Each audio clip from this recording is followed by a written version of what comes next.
اچھا، جب رسول صلی اللہ علیہ وسلم پر جادو کیا گیا تو آپ صلی اللہ علیہ وسلم اپنے آپ کو بڑے بوجھل سے محسوس کرنے لگے، لیکن ہوا یہ کہ جبریل امین صورتیں لے کر آئے، 2 معوذتین، اور آپ کو پڑھنے کو کہا۔ یہودیوں نے جادو کیا تھا، کون سے کنویں میں رسول اللہ کے بال چھپائے تھے اور بالوں کے ذریعے کیسے جادو کیا تھا، سارا نیچے آپ کو لنک میں مل جائے گا۔ یہاں میں آپ کو ٹو دا پوائنٹ بتاؤں گا تاکہ آپ کو آسانی سے ان صورتوں کا ترجمہ بھی آ سکے اور فائدہ بھی ہو کہ آپ کیسے کسی کی حسد، بغض اور جادو سے بچ سکتے ہیں۔ ضرور نیچے دیکھیے گا لنک، پہلے آپ شارٹ میں ضرور سمجھ لیں۔ بسم اللہ الرحمن الرحیم، قل اعوذ برب الفلق، کہہ دیجئے نبی صلی اللہ علیہ وسلم، اعوذ، میں پناہ میں آتا ہوں یا پناہ لیتا ہوں، برب الفلق، اس رب کی جو صبح کا رب ہے، میں صبح کے رب کی پناہ میں آتا ہوں۔ اللہ اکبر! صبح کا ٹائم کتنا حسین اور سونا ہوتا ہے، جس کو قرآن میں کہا گیا ہے والصبح اذا تنفس، اور قسم ہے صبح کی جب وہ سانس لیتی ہے۔ بہرحال،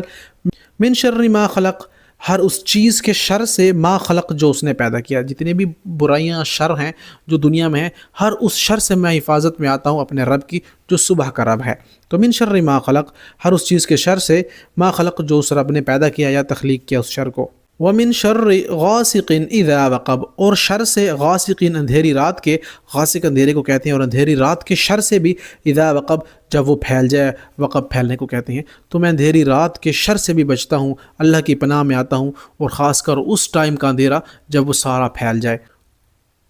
ومن شر النفاثات فی العقد، ومن شر، اور شر سے، النفاثات، پھونکنے والیوں کے، فی العقد، جو گروہ میں پھونکتی ہیں، یعنی ان شر سے بھی میں محفوظ ہوتا ہوں، اللہ کی پناہ میں آتا ہوں، جو جادوگرنیاں ہیں یا جادو ٹونے کر کے پھونک مارتے ہیں گروہوں میں بیٹھ کر، ہر اس عورت سے اور ہر اس قسم کے جادوگرنی سے بھی میں پناہ میں آتا ہوں، کیونکہ یہودی عورتیں بڑا کیا کرتے تھے، اور آج آپ ریلیٹ کر لیں ہمارے ارد گرد کس قدر جو